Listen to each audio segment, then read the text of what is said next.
There's something about lighting a hot, steamy pile of waste on fire on a doorpost that just really makes you feel alive. That or slinging a Works toilet bowl bomb in the back of a dude's pickup truck. Welcome back to Privy. Privy is a podcast about bathrooms, recorded from my home bathroom. I'm your host, Hunter Hoover, and I love bathrooms.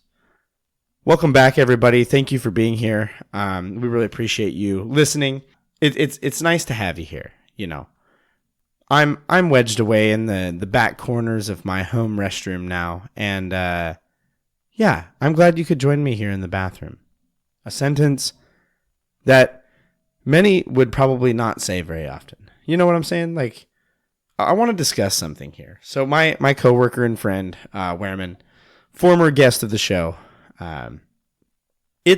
he's sully deep in the middle of golf season right now. He's really like got himself worked up over golf. And one of the things that he did in his impaired state after his hernia surgery, if you want to hear that, go back and find his episode, is he ordered a bunch of golf supplies that are questionable what exactly their purpose is and what their use is. And one of these is, I don't even know the name of it. I've just called it Wehrman's Special Golf Juice. It's supposed to make you like more powerful and help you focus harder. But for me, I'm exactly 2 of these small packets in now. I've tried them twice, and both times I'm here to report, besides more power and added focus, they also come with a sweet fill of diarrhea, so that's fun. I've also noticed, and we'll have to talk about this when we come back and talk about this in an episode in full, because it needs its own attention here. But I would be remiss if I didn't note that I have been using a bidet somewhat more frequently since it has gotten installed. And I've noticed that often after using the bidet, I have like mad gas. Like I produce more gas post bidet usage. And if that's too much information, couple that Wehrman's Special Golf Juice, his very powerful golf juice, coupled with the bidet farts, as I'm going to call them, it just makes for a rowdy afternoon in general. And if the term bidet farts is too crass for you, you might just want to walk away now. 'Tis the season here at Privy. Right around the corner is another April Fool's Day. Now, it's a day of pranking and fun having, as long as the folks that are being pranked are having fun. It's a general rule of thumb. If the person being pranked ain't having fun, it's probably not fun anymore. But with April Fools right around the corner, in the past on the show, it's been 2 years now. 2 years ago, we discussed April Fool's Day pranks and classic bathroom pranks and bathroom-related pranks that you can pull. You got your classics. You got the upper decker or the hot chocolate upper decker. I'm not going to explain all these, but if you don't know what an upper decker is, you essentially take a deuce in the top part of a person's toilet and just leave it. The Swiss Miss upper decker is you just dump hot cocoa mix in there. It makes a mess.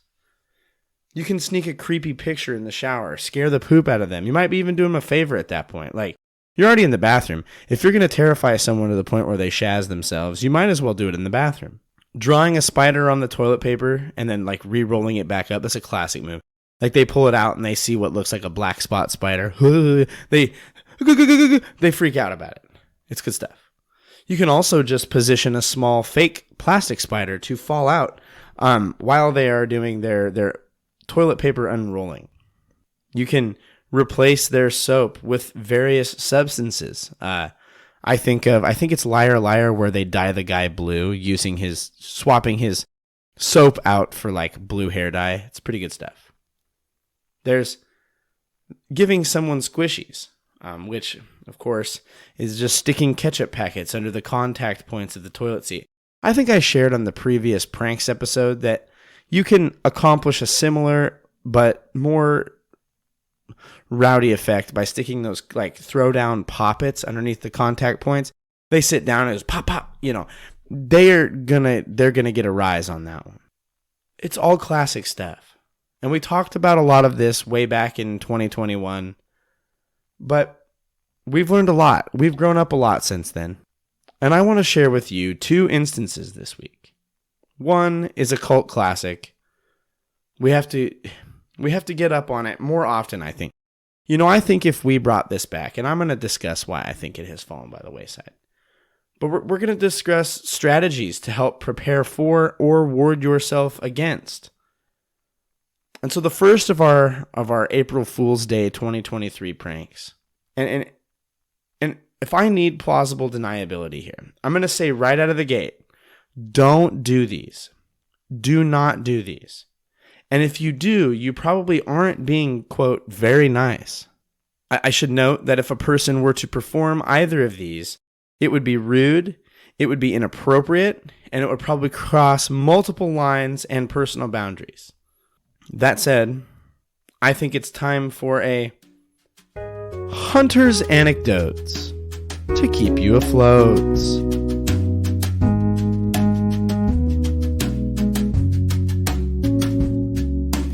This Hunter's Anecdotes is called Regrettable Pranks from High School. When I was in high school, I went to high school in the middle of nowhere, Montana, Sims, Montana. The population's small, and the high school is even smaller.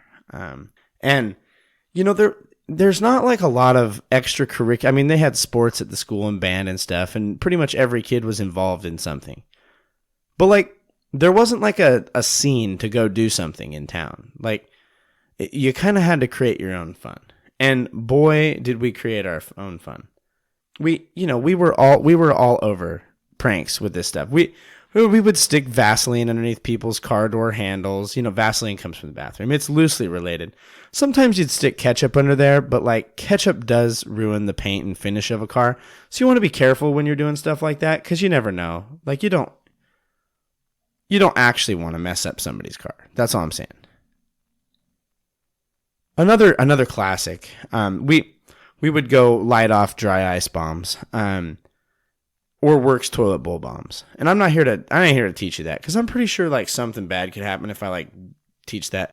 But all you gotta know is like we would make these things, and usually the Works toilet bowl bombs. Those are a little easier to come by. It's not as hard to come by Works toilet bowl cleaner than it is to dry ice. But we would make these, and we would toss them out into people's front yards. We would toss them into the back of dudes' trucks as they're getting ready to drive away. And I didn't realize how much fun this was. I mean, let me rephrase that.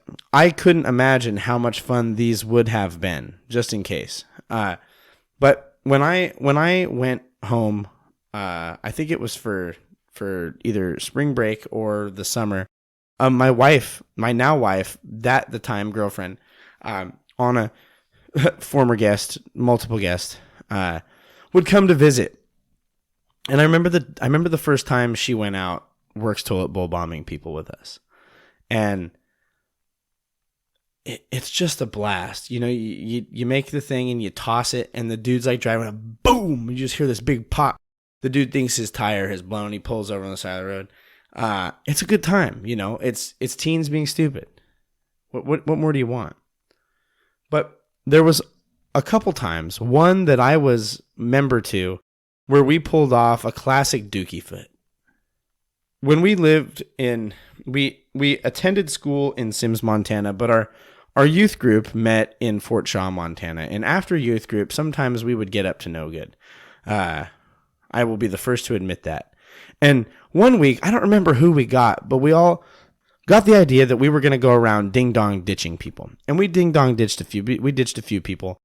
And then at some point in the evening, it was decided that, we're going to dookie foot somebody. And I remember I don't remember who it was, but I just remember we failed at doing it. Like, we got our little bag, we got our little grocery paper bag, and I'm pretty sure we stuck a cow turd in it. And we went up and we lit it on fire on this dude's porch. And the problem was, and the unsafe thing was, is we didn't stick around to watch. I remember distinctly lighting this and running away and never looking back. Never seeing A, what was his reaction or her reaction, and B, this is probably why I don't remember who we did it to, but we didn't stick around to make sure that there was no like potential fire hazard to this person's home. We were negligent at best. But man, it's the thrill, you know. There's something about lighting a hot, steamy pile of waste on fire on a doorpost that just really makes you feel alive. That or slinging a Works toilet bowl bomb in the back of a dude's pickup truck. Those are some of the good days right there. We used to harass the Taco Bell people too. This has been Hunter's Anecdotes to keep you afloat.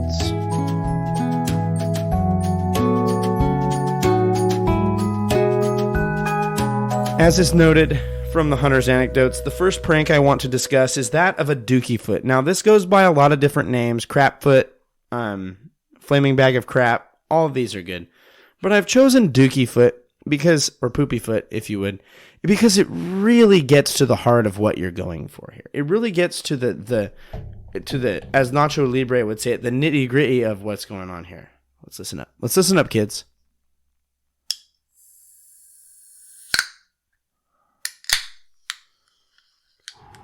That's crisp. Oh. The orange vanilla seltzer is hitting real hard tonight. It's just the best. You know, I recently bonded, kind of half bonded, but I bonded with a coworker. He didn't know it, but I bonded with him over our shared love of orange vanilla seltzer. It's a good thing. It's a good thing. In case you didn't know, or if you were hoping to replicate it, this April Fool's Day, a dookie foot is performed as follows.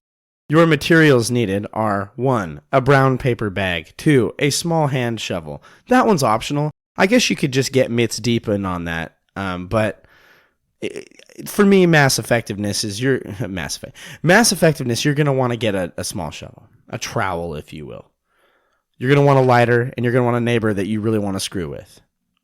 It's pretty self-explanatory. Like, if I need to walk you through this, well, then I just will.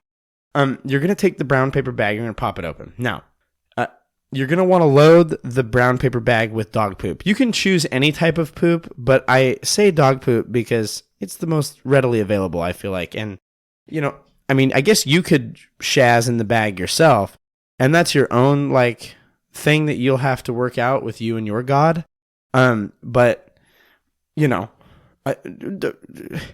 standard issue canine poop is going to work just fine. Like, there's no reason to get silly about it. You don't need to get freaking Willy Wonka's chocolate factory about it. Just get a standard issue dog turd. Load up that paper bag with standard issue dog turd. And in my experience, I have performed exactly 2 dookie foots to memory. So, you're going to want as fresh of a dog poop as you can get. More on this in a moment. The fresh dog poop will become important. You load the bag, you find the neighbor's porch, and you make sure they do not have a mat. You don't want to, you want to do it on concrete or on whatever the surface is.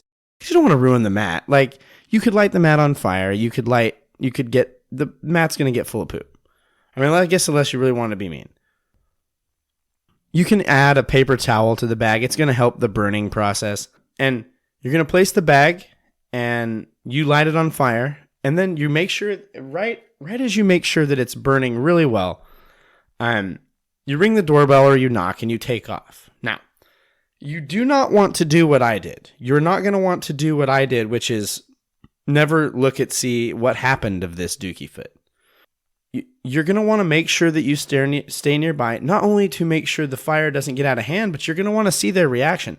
Like, that's the whole fun. I don't know what I was thinking. Actually, I do know what I was thinking. I wasn't thinking at all because I was ding-dong ditching and dookie footing people in Fort Shaw, Montana, circa 2008 to 2010. If all goes well, they open their door, they see this flaming pile of something, and they start stomping to put the fire out, thus the term dookie foot. Now, this is why you want as fresh a dog poop as possible, because if you start stomping like a hardened dog turd, like I'm talking a well-seasoned, week-old dog turd, it ain't gonna do much. Like, that ain't going to do. But if you get a fresh dog turd, that's just soft and goopy, it's going to be slinging everywhere. They're going to have dog poop slinging all over that front porch. If all goes well, they've got dog poop all over their foot, which is, as we know, is always a classic. You can also lay more hardened dog poop on the top of their car. That's a, if you want a passive aggressive way to get somebody, find yourself just about a 4 to 6 day old dog turd laying in the grass. Grab it with a napkin and stick it on top of somebody's car. Man, it's a harmless thing. They drive away, it's going to fall right off. But when they walk out and they just see a dog turd on top of their car, then that's good stuff. It's just funny to watch. This is an excellent, the Dookie Foot is an excellent option of a way to get dog poop onto your neighbor's porch. And if you're lucky and have performed this correctly, onto their foot. But there's another excellent option for poop and bathroom related pranks. And it's a little more sophisticated. There's another way to get animal poop on your neighbor's doorstep. For the low price of $17.95 plus shipping and handling, you can send a pile of cow crap to a friend or, if you're into that, an enemy, anonymously online. But you're not, to do this, you're not going to the local farmer's field and snagging a pile of cow turds and putting them in a box and mailing it. I mean, you could. You could go out and do this yourself, I guess, and save yourself the money. All you have to do is pay postage. But I think in doing that, you're going to lose a lot of the charm. But you can pay someone else to perform this maneuver for you. Again, you're paying for a service. If you visit poopsenders.com, you can order a package of cow, elephant, or gorilla poop to send to someone anonymously through the mail. Or if you really want to splurge and you really want to give them a treat, you can order a combo pack. Now, I like the idea of getting a combo pack of poop, like someone ordering a case of energy drinks and you get the multi-pack. Circle back up to the top. I told you about Wehrman's special golf juice, his very good golf juice. Wehrman and I were also looking at ordering just a bunch of goat fuel. Wehrman's one of those people that he just gets email ads for all sorts of stuff, and he's got to chase it down. But he got one for goat fuel, and imagine just galloping around, casually sipping goat fuel. Join the herd. You know what I'm saying? It's not a sponsor, but goat fuel. If you want to send me some goat fuel, that'd be flippin' rad. Mostly because I cannot find it in a store to buy over here. We tried. But I imagine opening your mail and there's just a multi-pack of crap. Just someone just totally stanked you. And the best part is these poopsenders.com, they have these things loaded so well. It comes with a little note that says, you just got pooped on. Turn this card over to find out who did it. But the thing is the card is inside the sealed bag of poop. So to, quote, figure out who did it, they have to open the bag of poop, thus releasing the stinky deuce orders into their nostrils. And then you flip the card over and it's like, we'll never tell. It's so good. It's such a sweet, sweet gem of a prank. Yeah, go order yourself and get, for April Fool's Day, really treat somebody. Send them some poop in poopsenders.com. I did reach out to the operators of Poop Senders to see if they wanted to come on the show, but I never heard back. Maybe one day. I would love to get the origin story of Poop Senders. But it's a smart idea. Repurposing zoo poops for pranks, and you can land a small to large bag of turds on someone's front porch. It's great. Poop on the doorstep. What a world. And speaking of poop on the doorstep, this brings us to another segment of Poo in the News.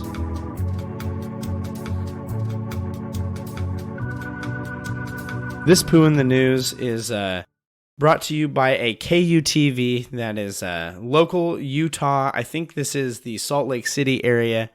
News article titled "Utah Man Puts Poop in Packages to Deter Porch Pirates." The article reads, a Utah man who owns property in Salt Lake City. Okay, so Salt Lake City, Capitol Hill neighborhood. I don't know if you're from Salt Lake, shout at me. Is this nice? It's probably a nicer neighborhood. And he's been keeping tally of how many porch packages he has had pirated. And he claims that he is at 113, going on 114 packages pirated from his front porch. The tally, according to Josh Blumenthal, which is the person who has come up with this very good thing. He says he has security cameras capturing all the angles, and it doesn't stop him. That's the thing. I figure this a mid-news, poo in the news rant, but this is why I think so many of these very good pranks have fallen by the wayside as Ring cameras and flipping Simply Safe security systems. Like, who's going to dookie foot somebody if their face is all over the Ring camera on the front porch? Like, it's just kind of too risky nowadays to run the dookie foot. We need to workshop a modern year 2023 of our Lord Ring camera defensive dookie foot. That said, if you're getting dookie footed or something else, put yourself a Ring camera up. You'll catch them, or at least you'll see what they look like. But Mr. Blumenthal, he reports that they drive up, they park, they get out, they grab the package, and they run. This has happened to him 113 times. And you see these videos on YouTube of the porch pirates, and I see that and I just go, man, like, what are the audacity of these people? Like, aren't you worried? I'm like, I would never do this. I would never steal somebody's stuff off their porch, mostly because stealing's wrong and you're dumb if you do it. But like, my luck, if I was going for it, I would reach down to grab the box and they'd open the flipping door. And I'd be like, well, jig's up. But this guy, Blumenthal, he has been placing boxes of crap on his front porch. And he's getting pretty intricate because at first they were just boxes, but now he's got like labels and he makes it look as if he has received a package in the mail. But really what it is he's just entering the cat litter or putting the dog poop straight into the box and just taping it up, throwing a label on it, and setting it on his front porch. Now, this is genius because, like, he notes he's going to have to put the cat litter in the garbage can anyway. He might as well stick it in a box and really get some porch pirate. He says it's almost like an art series. He posts the security camera video on social media. If you want to check this out, Lincoln Graves is one of the reporters who reported on this, but I'll see if I can find links and send you some links to these videos. It's something else. But now people are starting, like, word is starting to get out. Like, if you porch pirate this dude, there's a chance you're getting a box of turds. And he has repeat offenders. That's the crazy part. Like, these people come back. They've even weighed them. They've checked the label. And there's some people that get mad at him. Like, they have the nards to roll up and porch pirate this guy. And then when they realize that they got a box of cat crap, they're, like, mad at him. The one thief said he was going to call the cops for mailing poop, to which Blumenthal so rightfully says, he's like, I ain't mailing it. I just put it in a box and set it out front. You're the one that picked it up. It's a fantastic prank. It's a phenomenal gag. If you live in an area where you get porch pirated at all, I plead with you. I beg you. Do this. Just put animal crap in a box, tape it up, put a label on it, and stick it out in the front. Just make my day. Document it. Take a picture of it. Send it to us. Privycast@gmail.com. This guy is a legend. Josh Blumenthal, you are a legend. I have so much respect for this move. It's the perfect dad move. Like, you know what, kid? You want my package? You can have it. Receive my entire package full of hot brown mess. So good. This closes out another Who in the News. You know, as I noted, the days of Ring cameras have really slowed down porch pooping pranks and otherwise. What a world. You know, whether you're putting poop on your own doorstep to deter pirates or pranking someone else through the options of either getting poop on their doorstep through the mail or lighting it on fire. I hope you have a safe and fun pranking season this year. You know, here on Privy, one of the things we try to take time to do is we try to take time to be thankful. And you know, there's a lot of there's a lot of good serious holidays, and we need those. You know, we need the holidays that are remembrances and times to slow down, but I think it's absolutely okay to just really let her rip sometimes on April Fool's Day. Like, you need a prank every now and then. It's okay. We can be thankful for services like poopsenders.com. They are quite literally doing the dirty work. It's the Lord's work. No. We can also be thankful that the fun that is to be had in pranking. And if you fear getting dookie footed, if you open your door and there's anything on fire, you're going to stop. Don't step in it. But you're going to go and you're going to get a shovel and you're going to scoop it up and you're going to take it somewhere and then deal with it, make it not be on fire on your porch. Stay calm. The flaming pile on your porch is probably turds. Happy pranking. This brings us to the end of another episode of Privy. We would love for you to follow us on social media. We're at Privycast on all social media. Join us there. Share the show. You know, copy those links. Share them on your social media. Recommend the show. Word of mouth is huge. We're trying to grow this in the ways that we can. And just the biggest way is word of mouth. I would love for you to share the show. Just take the link, put it on your Facebook. When a new episode comes out, share the episode. You never know. You might make somebody's day. Probably not. Send us an email, privycast@gmail.com. We would love to hear from you. We would love to receive any feedback, pictures, comments, videos, questions, concerns. Send them to privycast@gmail.com. We'd love to see those. You can follow me. I'm at Owlet7 on all social media. As always, we want to thank Kevin MacLeod and Podington Bear for the use of their music. Thanks, Kevin and Podington. Leave us a rating or review. The 5-star options are preferred. And as noted, those reviews and those ratings you leave, $1 for each of those is going to go to the Wounded Warriors Project. So if anything, share the show. Tell people to leave a 5-star rating so that way we can donate some money to the Wounded Warriors. Lord knows that our meager donations are not enough.